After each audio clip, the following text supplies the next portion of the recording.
Michael Hooper on the bench, Itabe coming in, Dan Palmer comes back, and of course in the back line, Joe Tomono on the wing. Yep. Christian? Well, I mean, generally basic. I mean, just bottom line is obviously with Matty Tamua out, Christian just goes back to 10. Joe played really well, scored 2 tries against the Highlanders. So, from a disruption point of view, the backs at least have played as a combination. Michael, as I said, Michael's done really well in his time when he's been on the field. I thought Ito played really well off the bench on the weekend, and one of the things that we're trying to do is make sure that there's competition for positions. And it's great when Ito does play like he does off the bench. He poses a bit of a selection problem for us in that he wants to get some more game time, and it's wonderful that we can give him a start. He was very physical when he came on. Really took the ball up hard, and I guess you're looking for more of the same from him this weekend. Well, all I'm not just him. All I'm looking for is that there's competition for places in every position. And I think that as I said, I mean, if Ita's going to do what he's done and the damage he did literally in 30 minutes, if he can, do that sort of damage in 40, 50 minutes, 60 minutes, if he has to, then at least he would have done his job. So, again, let's not move away from the fact that Michael's played really well. We're not dropping him or anything. He's 20 years old. He obviously, I suppose, would like to play in the Reds game. There's a lot of talk between his competition with Gill, but there's no place in rugby for sentiment. The reality is you've got to pick who you think is the best for the weekend. Yeah, and he's a different style of player too than Michael Hooper. I mean, he's obviously very physical, whereas Hooper's probably quicker around the ground. Well, that's it, and I think that Michael and Fadi have done really well off the bench for us in the other games. So, Suncorp Stadium's, real quick ground. Obviously they're going to play a high tempo game, but Will Gini at the base who really controls the pace of the game, the tempo of the game. So, in some ways it might be a good thing for us to have Michael and Scott Fadi at the end of the game when we, hoping to not only stop their tempo but try and create a bit more from our side. And I guess they're the walking wounded at the moment. They're making a fair bit of that at the moment. I mean, you're prepared for trying to ambush up there. Look, I think a lot of people have spoken about the Reds and what's happened in the last couple of weeks, but let's not underestimate the fact that they've got really good players in their franchise. They're champions from last year. They haven't become bad players overnight. I mean, the reality is it's a tough competition. They've now obviously seen, like everyone else says, that if you're not on top of your game, you can lose. So, we're not reading anything into anything. I mean, the reality is they're a good bunch of players. They've, got some great depth. They are a championship team, and we've just got to take it as another game and make sure we prepare as best we can. Considering their lack of confidence that they would be going through at the moment, how important is that early phase of the match there to make sure they don't regenerate any of that? Yeah, well, I think it's a little bit of that. We don't want to give them too much confidence back in their own ground, because the reality is that they will obviously live on the confidence they get from us. But as I said, if you focus on our games, one thing we've been very good at is how we finish. And I think what we've also stressed is not just the start that we need against the Reds, it's a start we need as a group as well, because we can't always be wanting to play catch-up rugby against people. I know we back ourselves to never give up, and we back ourselves that even if they're a little ahead of us, we can still win the game.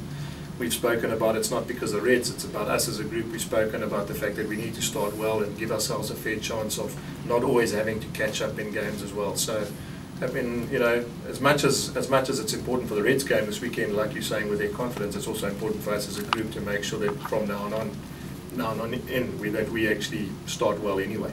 Joe Tomono starting on the wing, good opportunity for him, to raise the bar, and what an excitement machine he's becoming. Well, I think the one thing that I've just enjoyed so much since I've been at the Brumbies is just how players have bought into the team coming first. Joe scored twice against the Islanders, and I'm sure that he would love to have started the next weekend as well. And now as fate makes it, he gets another opportunity to start again. And the bottom line is, as I said, and it's just for us as a group, is we just want to keep keeping those players, honest, keep those players motivated.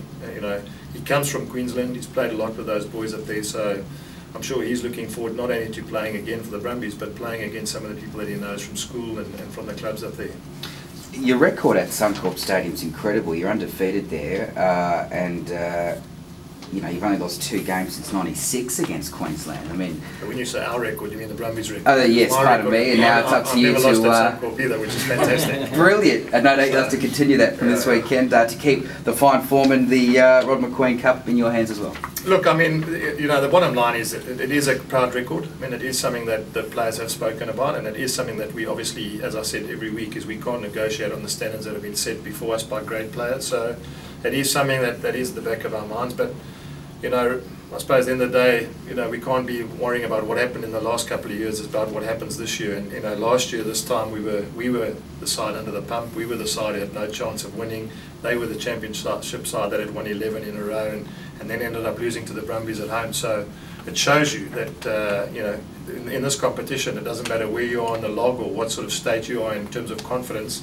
If you don't pitch up, you can lose. So you know, we'd like to maintain that record, but at the same time, we've got to be mindful of the fact that they're a very talented group of players. I mean, they are hurting. They're back in front of 30,000 Reds fans back at home. You know, their record, depends on which part you look at it, their record is now they've won 16 or 17 of their last 18 or 17 games. And, you know, as a fact, lost one game in the last 17 at home. So depends which part of the history books you want to read, which are important. So we've just got to make sure that we just front up and get ready and give ourselves a fair chance of winning the game. Jake, you talked about not playing catch-up rugby. Yep. How do you do that? Like, how do you make sure that doesn't happen? Is it a mindset going into it? What do you think it is? I think it's a little bit of that. I think it's you know, one of the things that we've spoken about, and again, it's part of the learning curve that we have as a group, is we've started really poorly in games and started even worse in the beginning of the second halves. If you look, we let Free State score, Cheetahs score against us straight after half-time. We let the Sharks score against us straight after half-time. So it's something that, you know, a lot of people that are involved in sport will know that just going into half-time and just coming out of half-time are the vital parts of a game, because you can win and lose those games in those situations. So, you know, when you say what is it, I think it's a whole psychological understanding of what we want to achieve in the beginning of a game, and obviously running into the half-time and running out of the half-time. So it's top sporting sides just understand when to lift the tempo and when to make sure they don't make mistakes, and you know, top sporting sides know that those are the sort of things you can't sort of fall back on. So it's good for us, because we're a young group, and I keep labouring the point, but the reality is we've got to learn from those mistakes, and it's something that we've chatted about, is that you know, just sort of finishing off the half is important, and then starting the next half is as important. So those will be areas where we'll be focusing on this weekend. To have Whitey back as well, back at full fitness, he got that try last week. That's a big boost to give Ian a rest and to inject Whitey there. Well, it's just, I mean, again, I think that Whitey was probably the starter in the last couple of weeks, and then because of his injury we didn't take the risk, so he gets a chance now to sort of get back into the starting position. But you know, really happy with Ian. Ian's obviously, as I said, very disappointed. He would like to have played at Suncorp Stadium. He comes from Queensland, his folks up there, he's played with those players last year.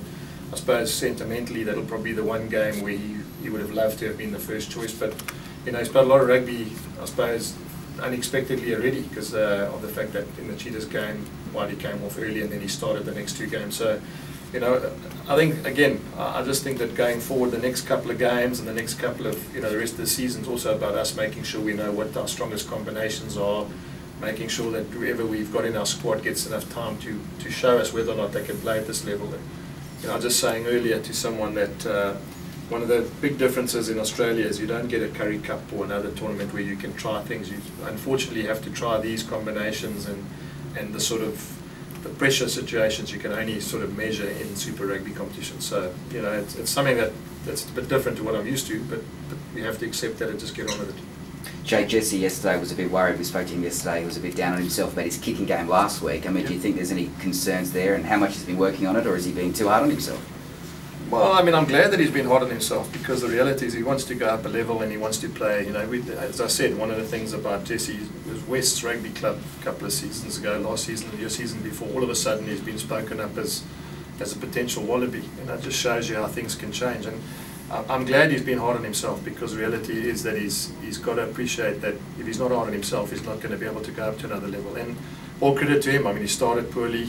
You know, most players could have dropped their heads. He's only playing in his fourth, fifth game of the Super Rugby, and then to score a try like he did, and you know, obviously do one or two things special that he did in the game is fantastic. So, yeah, I mean, I would assume that in this professional environment, with the pressure that comes and with all the talk that we talk about, is that he would have to reflect on what he did right and what he did wrong, and he'd have to work hard in making sure that if he wants to go up a level and he wants to be a member of the squad consistently, he's going to have to improve in things that he's been poor at.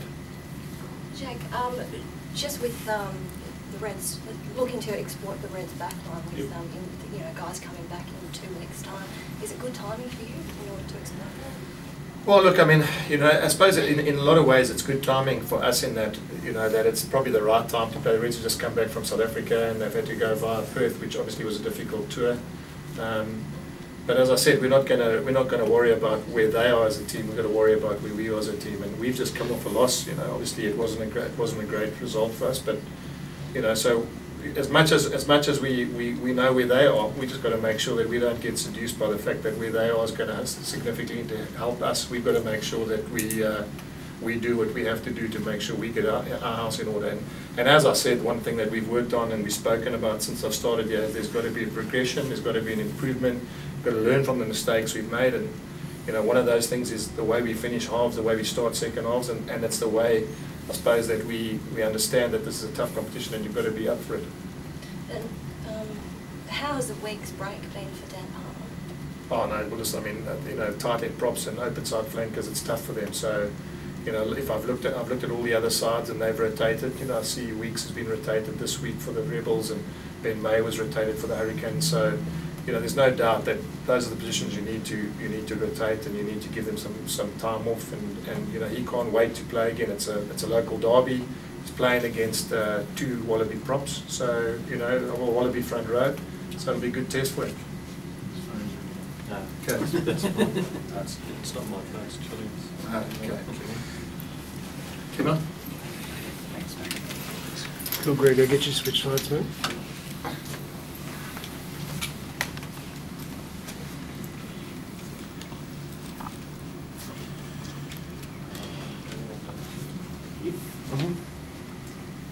Peter, can you see me? Yep. 100% fit, mate. Bit of a cork knee a few weeks ago. All over.